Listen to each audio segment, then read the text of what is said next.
संकष्टहरणं गणेशाष्टकम्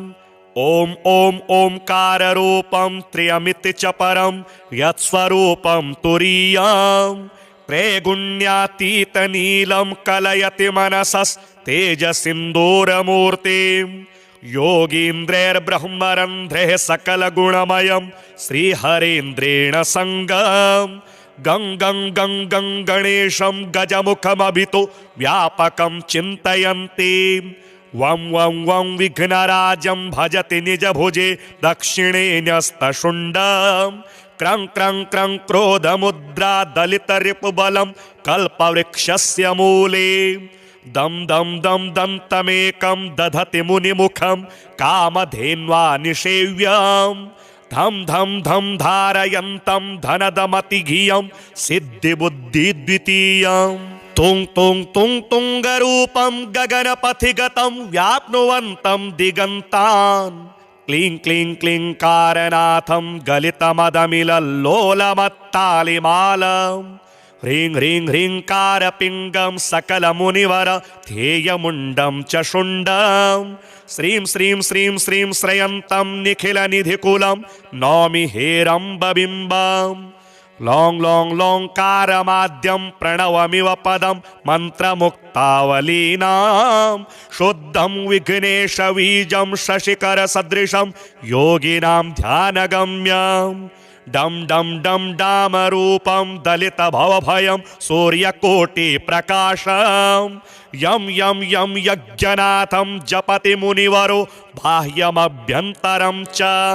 हुं हुं हुं हेमवर्णं श्रुतिगणितगुणं शूर्पकर्णं कृपालुं ध्येयं सूर्यस्य बिम्बं युरसि च विलसत् सर्पयज्ञोपवीतम् स्वाहा हुं फट नमोऽन्तैष्ठठ सहितः पल्लवः सेव्यमानं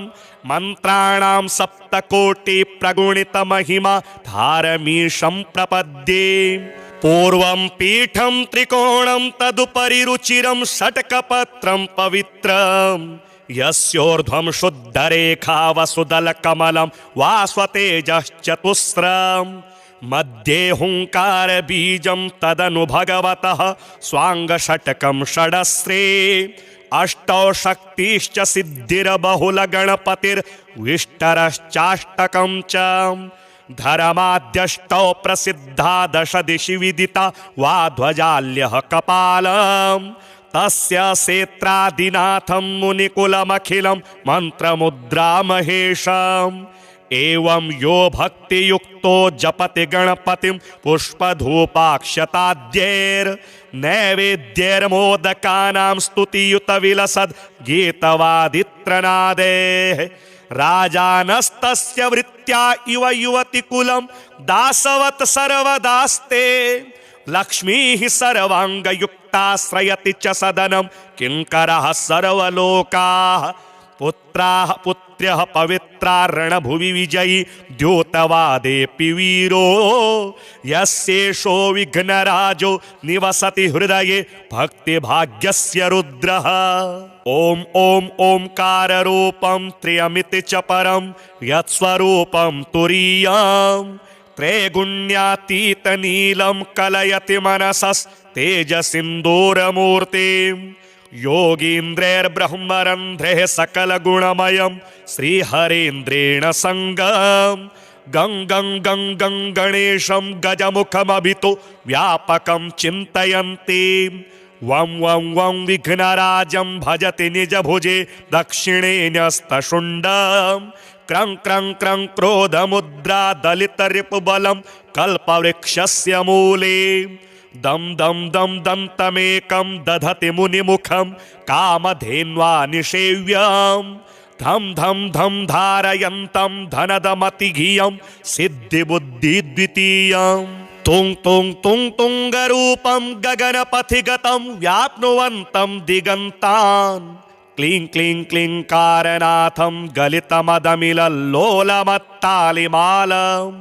ह्रीं ह्रीं ह्रींकारपिङ्गं सकलमुनिवर ध्येयमुण्डं च शुण्डं श्रीं श्रीं श्रीं श्रीं श्रयन्तं निखिलनिधिकुलं नौमि हेरम्बबिम्बं लोङ् लोङ् लोङ्कारमाद्यं प्रणवमिव पदं मन्त्रमुक्तावलीनां शुद्धं विघ्नेशबीजं शशिकरसदृशं योगिनां ध्यानगम्यं डं डं डं डामरूपं दलितभवभयं सूर्यकोटिप्रकाशं यं यं यं यज्ञनाथं जपति मुनिवरो बाह्यमभ्यन्तरं च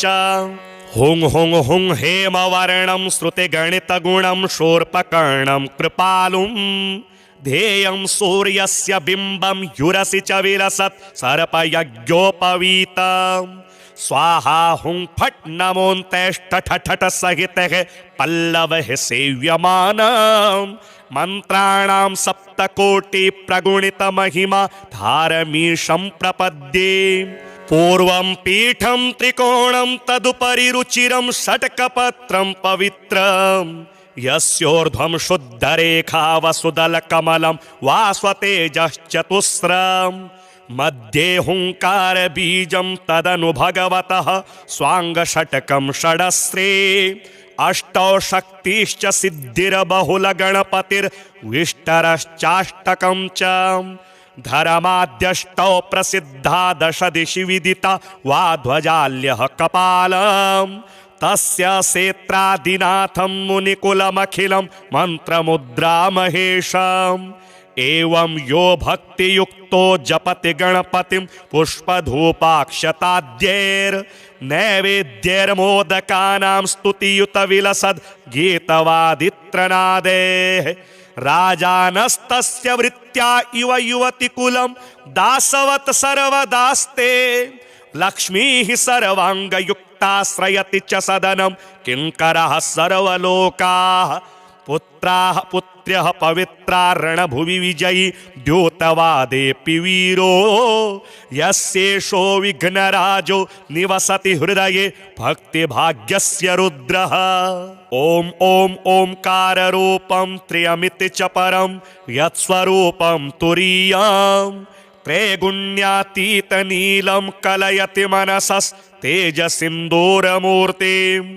योगीन्द्रैर्ब्रह्मरन्ध्रैः सकलगुणमयं श्रीहरेन्द्रेण संगं गं गं गं गं गणेशं गजमुखमभितो व्यापकं चिन्तयन्ति वं वं वं विघ्नराजं भजति निजभुजे दक्षिणे न्यस्तशुण्डं क्रं क्रं क्रं क्रोधमुद्रा दलितरिपुबलं कल्पवृक्षस्य मूले दं दं दं दन्तमेकं दधति मुनिमुखं कामधेन्वा निषेव्यं धं धं धं धारयन्तं धनदमतिघियं सिद्धिबुद्धिद्वितीयं तुं तुं तुं तुङ्गरूपं गगनपथिगतं व्याप्नुवन्तं दिगन्तान् क्लीं क्लीं क्लीं कारनाथं गलितमदमिलल्लोलमत्तालिमालम् ह्रीं ह्रीं ह्रींकारपिङ्गं सकलमुनिवर ध्येयमुण्डं च शुण्डं श्रीं श्रीं श्रीं श्रीं श्रयन्तं निखिलनिधिकुलं नौमि हेरम्बबिम्बं लोङ् लोङ् लोङ्कारमाद्यं प्रणवमिव पदं मन्त्रमुक्तावलीनां शुद्धं विघ्नेशबीजं शशिकरसदृशं योगिनां ध्यानगम्यम् डं डं डं डामरूपं दलितभवभयं सूर्यकोटिप्रकाशं यं यं यं यज्ञनाथं जपति मुनिवरो बाह्यमभ्यन्तरं च हुं हुं हुं हेमवर्णं श्रुतिगणितगुणं शूर्पकर्णं कृपालुं ध्येयं सूर्यस्य बिम्बं युरसि च विलसत् सर्पयज्ञोपवीतम् स्वाहा हुं फट् नमोऽन्तेष्ठठठ सहितः पल्लवः सेव्यमानम् मन्त्राणां सप्तकोटि प्रगुणित महिमा धारमीशं प्रपद्ये पूर्वं पीठं त्रिकोणं तदुपरि रुचिरं षट्कपत्रं पवित्रं यस्योर्ध्वं शुद्धरेखा वसुदलकमलं वास्वतेजश्चतुस्रम् मध्ये हुंकार बीजं तदनु भगवतः स्वांगषटकं षडस्रे अष्टौ शक्तिश्च सिद्धिर्बहुल गणपतिर्विष्टरश्चाष्टकं च धर्माद्यष्टौ प्रसिद्धा दश दिशि विदिता वा ध्वजाल्यः कपालम् तस्य सेत्रादिनाथं मुनिकुलमखिलं मन्त्रमुद्रामहेशम् एवं यो भक्तियुक्तो जपति गणपतिं पुष्पधूपाक्षताद्यैर्नैवेद्यैर्मोदकानां स्तुतियुतविलसद् गीतवादित्रनादेः राजानस्तस्य वृत्त्या इव युवतिकुलं दासवत् सर्वदास्ते लक्ष्मीः सर्वाङ्गयुक्ताश्रयति च सदनं किङ्करः सर्वलोकाः पुत्राः पुत्र्यः पवित्रा रणभुवि विजयी द्योतवादेऽपि वीरो यस्येषो विघ्नराजो निवसति हृदये भक्तिभाग्यस्य रुद्रः ॐ ॐ ओंकाररूपं त्र्यमिति च परं यत्स्वरूपं तुरीयम् त्रैगुण्यातीतनीलं कलयति मनसस्तेजसिन्दूरमूर्तिम् योगीन्द्रैर्ब्रह्मरन्ध्रैः सकलगुणमयं श्रीहरेन्द्रेण सङ्गम् गं गं गं गं गणेशं गजमुखमभितो व्यापकं चिन्तयन्ति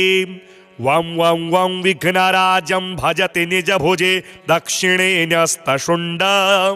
क्रं क्रं क्रं क्रोधमुद्रा दलितरिपुबलं कल्पवृक्षस्य मूले दं दं दं दन्तमेकं दधति मुनिमुखं कामधेन्वा निषेव्यं धं धं धं धारयन्तं धनदमतिघियं सिद्धिबुद्धिद्वितीयं तुं तुं तुं तुङ्गरूपं गगनपथिगतं व्याप्नुवन्तं दिगन्तान् क्लीं क्लीं क्लींकारनाथं गलितमदमिलल्लोलमत्तालिमालम् ह्रीं ह्रीं ह्रींकारपिङ्गं सकलमुनिवर ध्येयमुण्डं च शुण्डं श्रीं श्रीं श्रीं श्रीं श्रयन्तं निखिलनिधिकुलं नौमि हेरम्बबिम्बं लौं लौं लौङ्कारमाद्यं प्रणवमिव पदं मन्त्रमुक्तावलीनां शुद्धं विघ्नेशबीजं शशिकरसदृशं योगिनां ध्यानगम्यम् डम डम डम डामरूपं दलितभवभयं सूर्यकोटिप्रकाशं यं यं यं यज्ञनाथं जपति मुनिवरो बाह्यमभ्यन्तरं च हुं हुं हुं हेमवर्णं श्रुतिगणितगुणं शूर्पकर्णं कृपालुं ध्येयं सूर्यस्य बिम्बं युरसि च विलसत् सर्पयज्ञोपवीतम् स्वाहा हुं फट् नमोऽन्तेष्टठठ सहितः पल्लवः सेव्यमानं मन्त्राणां सप्तकोटि प्रगुणितमहिमा धारमीशं प्रपद्ये पूर्वं पीठं त्रिकोणं तदुपरि रुचिरं षट्कपत्रं पवित्रं यस्योर्ध्वं शुद्धरेखा वसुदलकमलं वास्वतेजश्चतुस्रम् मध्ये हुंकारबीजं तदनु भगवतः स्वाङ्गषट्कं षडस्रे अष्टौ शक्तिश्च सिद्धिर्बहुलगणपतिर्विष्टरश्चाष्टकं च धर्माद्यष्टौ प्रसिद्धा दश दिशि विदिता वा ध्वजाल्यः कपालम् तस्य सेत्रादिनाथं मुनिकुलमखिलं मन्त्रमुद्रामहेशम् एवं यो भक्तियुक्तो जपति गणपतिं पुष्पधूपाक्षताद्यैर्नैवेद्यैर्मोदकानां स्तुतियुतविलसद् गीतवादित्रनादेः राजानस्तस्य वृत्त्या इव युवतिकुलं दासवत् सर्वदास्ते लक्ष्मीः सर्वाङ्गयुक्ताश्रयति च सदनं किङ्करः सर्वलोकाः पुत्राः पुत्र्यः पवित्रा रणभुवि विजयी द्योतवादेऽपि वीरो यस्येषो विघ्नराजो निवसति हृदये भक्तिभाग्यस्य रुद्रः ॐ ॐ ओंकाररूपं त्र्यमिति च परं यत्स्वरूपं तुरीयम् त्रैगुण्यातीतनीलं कलयति मनसस्तेजसिन्दूरमूर्तिम् योगीन्द्रैर्ब्रह्मरन्ध्रैः सकलगुणमयं श्रीहरेन्द्रेण सङ्गम् गं गं गं गं गणेशं गजमुखमभितो व्यापकं चिन्तयन्ति वं वं वं विघ्नराजं भजति निजभुजे दक्षिणे न्यस्तशुण्डं क्रं क्रं क्रं क्रोधमुद्रा दलितरिपुबलं कल्पवृक्षस्य मूले दं दं दं दन्तमेकं दधति मुनिमुखं कामधेन्वा निषेव्यं धम धम धम धारयन्तं धनदमतिघियं सिद्धिबुद्धिद्वितीयं तुं तुं तुं तुङ्गरूपं गगनपथिगतं व्याप्नुवन्तं दिगन्तान् क्लीं क्लीं क्लींकारनाथं गलितमदमिलल्लोलमत्तालिमालं ह्रीं ह्रीं ह्रींकारपिङ्गं सकलमुनिवर ध्येयमुण्डं च शुण्डं श्रीं श्रीं श्रीं श्रीं श्रयन्तं निखिलनिधिकुलं नौमि हेरम्बबिम्बं लौं लौं लौङ्कारमाद्यं प्रणवमिव पदं मन्त्रमुक्तावलीनां शुद्धं विघ्नेशबीजं शशिकरसदृशं योगिनां ध्यानगम्यं डं डं डं डामरूपं दलितभवभयं सूर्यकोटिप्रकाशं यं यं यं यज्ञनाथं जपति मुनिवरो बाह्यमभ्यन्तरं च हुं हुं हुं हेमवर्णं श्रुतिगणितगुणं शूर्पकर्णं कृपालुं ध्येयं सूर्यस्य बिम्बं युरसि च विरसत् सर्पयज्ञोपवीतम् स्वाहा हुं फट् नमोऽन्तेष्टठठठ सहितः पल्लवः सेव्यमानं मन्त्राणां सप्तकोटि प्रगुणितमहिमा धारमीशं प्रपद्ये पूर्वं पीठं त्रिकोणं तदुपरि रुचिरं षट्कपत्रं पवित्रं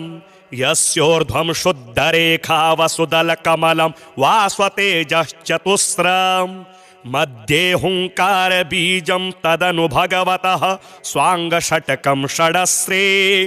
अष्टौ शक्तिश्च सिद्धिर्बहुलगणपतिर्विष्टरश्चाष्टकं च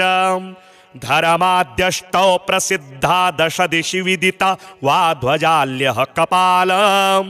तस्य सेत्रादिनाथं मुनिकुलमखिलं मन्त्रमुद्रामहेशम् एवं यो भक्तियुक्तो जपति गणपतिं पुष्पधूपाक्षताद्यैर्नैवेद्यैर्मोदकानां स्तुतियुतविलसद् गीतवादित्रनादैः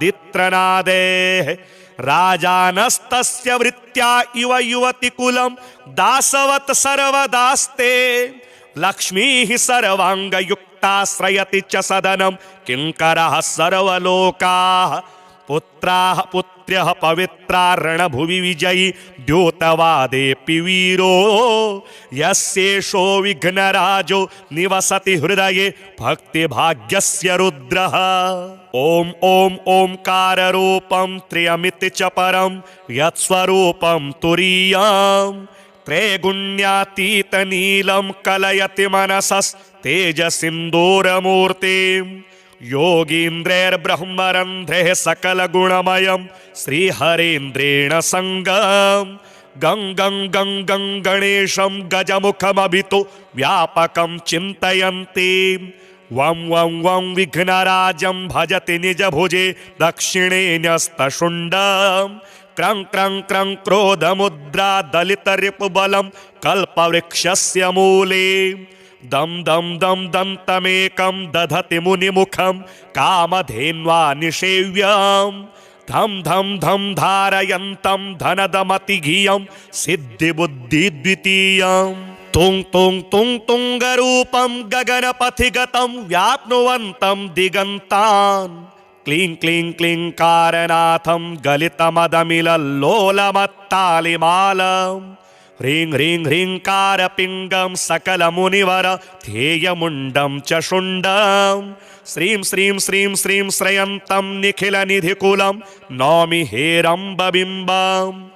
लौं लौं लौङ्कारमाद्यं प्रणवमिव पदं मन्त्रमुक्तावलीनां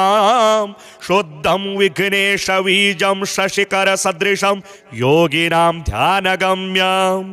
डं डं डं डामरूपं दलितभवभयं सूर्यकोटिप्रकाशं यं यं यं यज्ञनाथं जपति मुनिवरो बाह्यमभ्यन्तरं च हुं हुं हुं हेमवर्णं श्रुतिगणितगुणं शूर्पकर्णं कृपालुं ध्येयं सूर्यस्य बिम्बं युरसि च विलसत् सर्पयज्ञोपवीतम् स्वाहा हुं फट् नमोऽन्तेष्टठठट सहितः पल्लवः सेव्यमानम् मन्त्राणां सप्तकोटि प्रगुणित महिमा धारमीशं प्रपद्ये पूर्वं पीठं त्रिकोणं तदुपरि रुचिरं षट्कपत्रं पवित्रम् यस्योर्ध्वं शुद्धरेखा वसुदलकमलं वास्वतेजश्चतुस्रम् मध्ये हुंकार बीजं तदनु भगवतः स्वांगषट्कं षडस्रे अष्टौ शक्तिश्च सिद्धिर्बहुलगणपतिर्विष्टरश्चाष्टकं च धर्माद्यष्टौ प्रसिद्धा दश दिशि विदिता वा ध्वजाल्यः कपालम् तस्य सेत्रादिनाथं मुनिकुलमखिलं मन्त्रमुद्रामहेशम् एवं यो भक्तियुक्तो जपति गणपतिं पुष्पधूपाक्षताद्यैर्नैवेद्यैर्मोदकानां स्तुतियुत विलसद् गीतवादित्रनादेः राजानस्तस्य वृत्त्या इव युवतिकुलं दासवत् सर्वदास्ते लक्ष्मीः सर्वाङ्गयुक्ताश्रयति च सदनं किङ्करः सर्वलोकाः पुत्राः पुत्र्यः पवित्रा रणभुवि विजयी द्योतवादेऽपि वीरो यस्येषो विघ्नराजो निवसति हृदये भक्तिभाग्यस्य रुद्रः ॐ ॐ ओंकाररूपं त्र्यमिति च परं यत्स्वरूपं तुरीयम् त्रैगुण्यातीतनीलं कलयति मनसस्तेजसिन्दूरमूर्तिम् योगीन्द्रैर्ब्रह्मरन्ध्रैः सकलगुणमयं श्रीहरेन्द्रेण सङ्गम् गं गं गं गं गणेशं गजमुखमभितो व्यापकं चिन्तयन्ति वं वं वं विघ्नराजं भजति निजभुजे दक्षिणे न्यस्तशुण्डम् क्रं क्रं क्रं क्रोधमुद्रा दलितरिपुबलं कल्पवृक्षस्य मूले दं दं दं दन्तमेकं दधति मुनिमुखं कामधेन्वा निषेव्यम् धं धं धं धारयन्तं धनदमतिघियं सिद्धिबुद्धिद्वितीयम् तुं तुं तुं तुङ्गरूपं गगनपथिगतं व्याप्नुवन्तं दिगन्तान् क्लीं क्लीं क्लींकारनाथं गलितमदमिलल्लोलमत्तालिमालम् ह्रीं ह्रीं ह्रींकारपिङ्गं सकलमुनिवर ध्येयमुण्डं च शुण्डं श्रीं श्रीं श्रीं श्रीं श्रयन्तं निखिलनिधिकुलं नौमि हेरम्बबिम्बम् लौं लौं लौङ्कारमाद्यं प्रणवमिव पदं मन्त्रमुक्तावलीनां शुद्धं विघ्नेशबीजं शशिकरसदृशं योगिनां ध्यानगम्यम् डम डम डम डामरूपं दलितभवभयं सूर्यकोटिप्रकाशम् यं यं यं यज्ञनाथं जपति मुनिवरो बाह्यमभ्यन्तरं च हुं हुं हुं हेमवर्णं श्रुतिगणितगुणं शूर्पकर्णं कृपालुं ध्येयं सूर्यस्य बिम्बं युरसि च विलसत् सर्पयज्ञोपवीतम् स्वाहा हुं फट् नमोऽन्तेष्टठठट सहितः पल्लवः सेव्यमानम् मन्त्राणां सप्तकोटि प्रगुणित महिमा धारमीशं प्रपद्ये पूर्वं पीठं त्रिकोणं तदुपरि रुचिरं षट्कपत्रं पवित्रम् यस्योर्ध्वं शुद्धरेखा वसुदलकमलं वास्वतेजश्चतुस्रम् मध्ये हुंकार बीजं तदनु भगवतः स्वांगषट्कं षडस्रे अष्टौ शक्तिश्च सिद्धिर्बहुलगणपतिर्विष्टरश्चाष्टकं च धर्माद्यष्टौ प्रसिद्धा दश दिशि विदिता वा ध्वजाल्यः कपालम् तस्य सेत्रादिनाथं मुनिकुलमखिलं मन्त्रमुद्रामहेशम् एवं यो भक्तियुक्तो जपति गणपतिं पुष्पधूपाक्षताद्यैर्नैवेद्यैर्मोदकानां स्तुतियुत विलसद् गीतवादित्रनादेः राजानस्तस्य वृत्त्या इव युवतिकुलं दासवत् सर्वदास्ते लक्ष्मीः सर्वाङ्गयुक्ता युक्ताश्रयति च सदनं किङ्करः सर्वलोकाः पुत्राः पुत्र्यः पवित्रा रणभुवि विजयी द्योतवादेऽपि वीरो यस्येषो विघ्नराजो निवसति हृदये भक्तिभाग्यस्य रुद्रः। ॐ ॐ ओंकाररूपं त्र्यमिति च परं यत्स्वरूपं तुरीयम् त्रैगुण्यातीतनीलं कलयति मनसस्तेजसिन्दूरमूर्तिम् योगीन्द्रैर्ब्रह्मरन्ध्रैः सकलगुणमयं श्रीहरेन्द्रेण सङ्गं गं गं गं गं गणेशं गजमुखमभितो व्यापकं चिन्तयन्ति वं वं वं विघ्नराजं भजति निजभुजे दक्षिणे न्यस्तशुण्डं क्रं क्रं क्रं क्रोधमुद्रा दलितरिपुबलं कल्पवृक्षस्य मूले दं दं दं दन्तमेकं दधति मुनिमुखं कामधेन्वा निषेव्यं धं धं धं धारयन्तं धनदमतिघियं सिद्धिबुद्धिद्वितीयं तुं तुं तुं तुङ्गरूपं गगनपथिगतं व्याप्नुवन्तं दिगन्तान् क्लीं क्लीं क्लींकारनाथं गलितमदमिलल्लोलमत्तालिमालम् ह्रीं ह्रीं ह्रींकारपिङ्गं सकलमुनिवर ध्येयमुण्डं च शुण्डं श्रीं श्रीं श्रीं श्रीं श्रयन्तं निखिलनिधिकुलं नौमि हेरम्बबिम्बं लौं लौं लौङ्कारमाद्यं प्रणवमिव पदं मन्त्रमुक्तावलीनां शुद्धं विघ्नेशबीजं शशिकरसदृशं योगिनां ध्यानगम्यम् डम डम डम डामरूपं दलितभवभयं सूर्यकोटिप्रकाशं यं यं यं यज्ञनाथं जपति मुनिवरो बाह्यमभ्यन्तरं च हुं हुं हुं हेमवर्णं श्रुतिगणितगुणं शूर्पकर्णं कृपालुं ध्येयं सूर्यस्य बिम्बं युरसि च विलसत् सर्पयज्ञोपवीतम् स्वाहा हुं फट् नमोऽन्तेष्टठठ सहितः पल्लवः सेव्यमानं मन्त्राणां सप्तकोटि प्रगुणित महिमा धारमीशं प्रपद्ये पूर्वं पीठं त्रिकोणं तदुपरि रुचिरं षट्कपत्रं पवित्रम् यस्योर्ध्वं शुद्धरेखा वसुदलकमलं वास्वतेजश्चतुस्रम् मध्ये हुंकार बीजं तदनु भगवतः स्वांगषटकं षडस्रे अष्टौ शक्तिश्च सिद्धिर्बहुलगणपतिर्विष्टरश्चाष्टकं च धर्माद्यष्टौ प्रसिद्धा दश दिशि विदिता वा ध्वजाल्यः कपालम् तस्य सेत्रादिनाथं मुनिकुलमखिलं मन्त्रमुद्रामहेशम्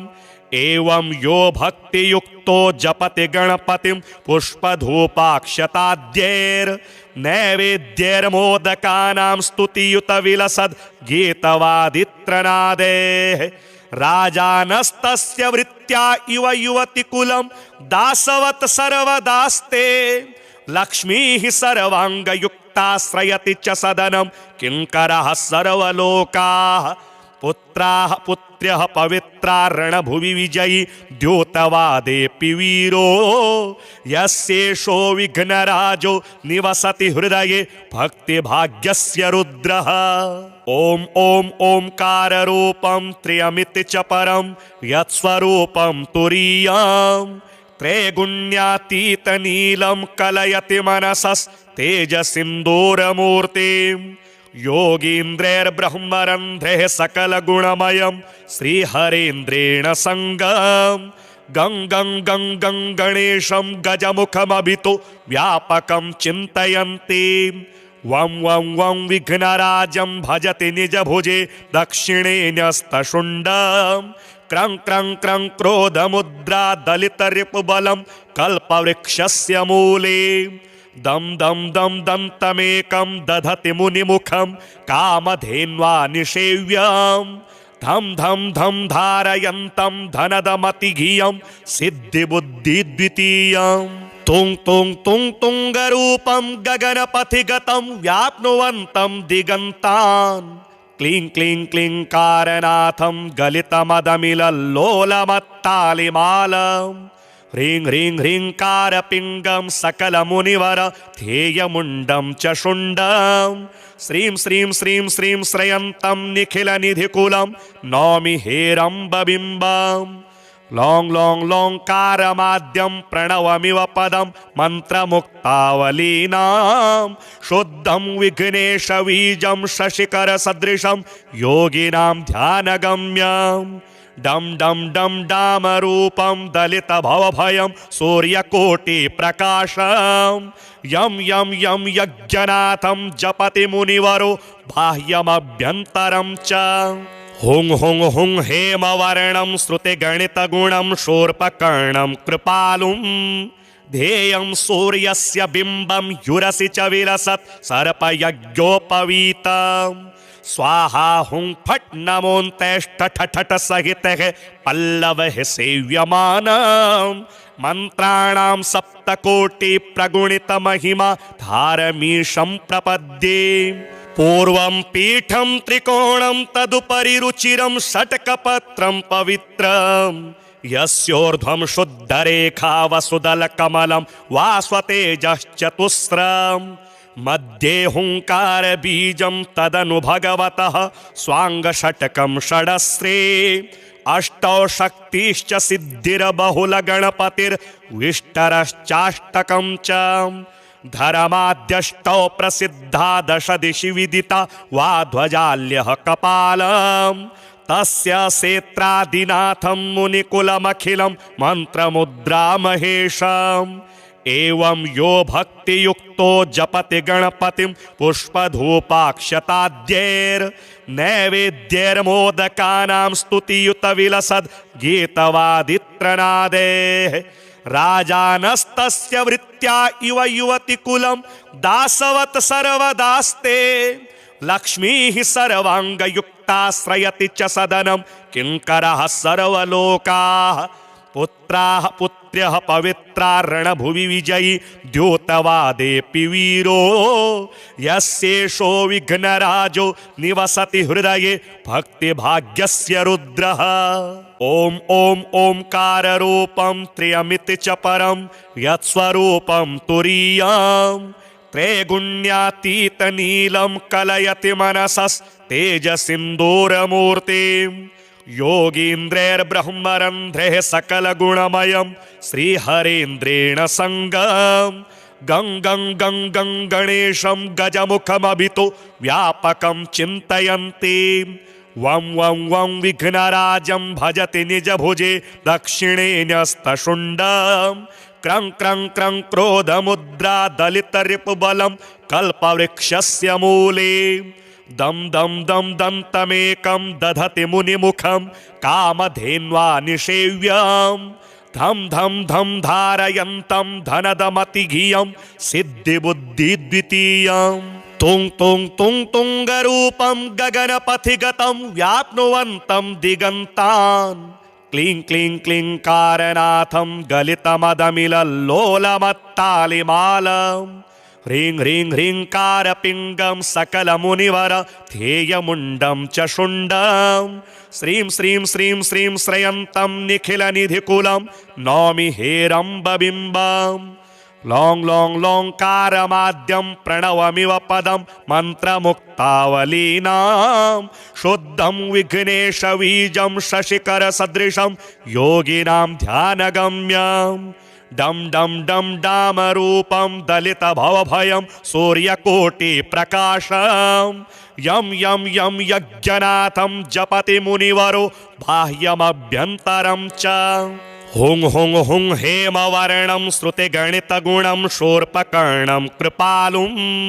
ध्येयं सूर्यस्य बिम्बं युरसि च विलसत् सर्पयज्ञोपवीतम् स्वाहा हुं फट् नमोऽन्तेष्ठठठ सहितः पल्लवः सेव्यमानं मन्त्राणां सप्तकोटि प्रगुणितमहिमा धारमीशं प्रपद्ये पूर्वं पीठं त्रिकोणं तदुपरि रुचिरं षट्कपत्रं पवित्रं यस्योर्ध्वं शुद्धरेखा वसुदलकमलं वास्वतेजश्चतुस्रम् मध्ये हुङ्कारबीजं तदनु भगवतः स्वाङ्गषट्कं षडस्रे अष्टौ शक्तिश्च सिद्धिर्बहुलगणपतिर्विष्टरश्चाष्टकं च धर्माद्यष्टौ प्रसिद्धा दश दिशि विदिता वा ध्वजाल्यः कपालम् तस्य सेत्रादिनाथं मुनिकुलमखिलं मन्त्रमुद्रामहेशम् एवं यो भक्तियुक्तो जपति गणपतिं पुष्पधूपाक्षताद्यैर्नैवेद्यैर्मोदकानां स्तुतियुतविलसद् गीतवादित्रनादेः राजानस्तस्य वृत्त्या इव युवतिकुलं दासवत् सर्वदास्ते लक्ष्मीः सर्वाङ्गयुक्ताश्रयति च सदनं किङ्करः सर्वलोकाः पुत्राः पुत्र्यः पवित्रा रणभुवि विजयी द्योतवादेऽपि वीरो यस्येषो विघ्नराजो निवसति हृदये भक्तिभाग्यस्य रुद्रः ॐ ॐ ओंकाररूपं त्र्यमिति च परं यत्स्वरूपं तुरीयम् त्रैगुण्यातीतनीलं कलयति मनसस्तेजसिन्दूरमूर्तिम्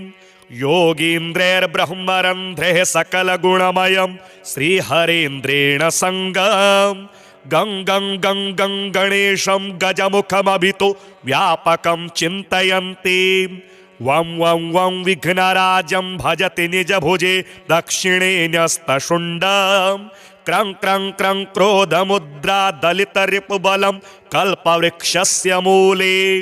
दं दं दं दन्तमेकं दधति मुनिमुखं कामधेन्वा निषेव्यं धं धं धं धारयन्तं धनदमतिघियं सिद्धिबुद्धिद्वितीयं तुं तुं तुं तुङ्गरूपं गगनपथिगतं व्याप्नुवन्तं दिगन्तान् क्लीं क्लीं क्लीङ्कारनाथं गलितमदमिलल्लोलमत्तालिमालम् ह्रीं ह्रीं ह्रीङ्कारपिङ्गं सकलमुनिवर ध्येयमुण्डं च शुण्डं श्रीं श्रीं श्रीं श्रीं श्रयन्तं निखिलनिधिकुलं नौमि हेरम्बबिम्बं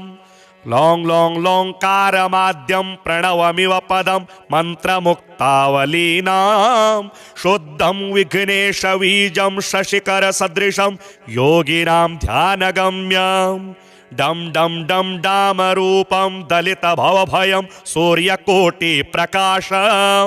यं यं यं यज्ञनाथं जपति मुनिवरो बाह्यमभ्यन्तरं च हुं हुं हुं हेमवर्णं श्रुतिगणितगुणं शूर्पकर्णं कृपालुं ध्येयं सूर्यस्य बिम्बं युरसि च विलसत् सर्पयज्ञोपवीतम् स्वाहा हुं फट् नमोऽन्तेष्टठठ सहितः पल्लवः सेव्यमानं मन्त्राणां सप्तकोटि प्रगुणित महिमा धारमीशं प्रपद्ये पूर्वं पीठं त्रिकोणं तदुपरि रुचिरं षट्कपत्रं पवित्रं यस्योर्ध्वं शुद्धरेखा वसुदलकमलं वास्वतेजश्चतुस्रम् मध्ये हुङ्कारबीजं तदनु भगवतः स्वाङ्गषट्कं षडस्रे अष्टौ शक्तिश्च सिद्धिर्बहुलगणपतिर्विष्टरश्चाष्टकं च धर्माद्यष्टौ प्रसिद्धा दश दिशि विदिता वा ध्वजाल्यः कपालम् तस्य सेत्रादिनाथं मुनिकुलमखिलं मन्त्रमुद्रामहेशम्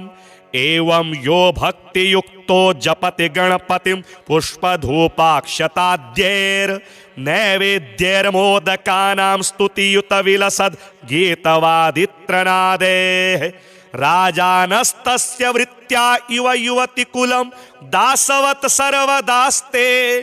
लक्ष्मीः सर्वाङ्गयुक्ताश्रयति च सदनं किङ्करः सर्वलोकाः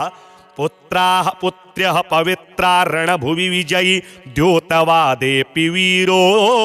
यस्येषो विघ्नराजो निवसति हृदये भक्तिभाग्यस्य रुद्रः।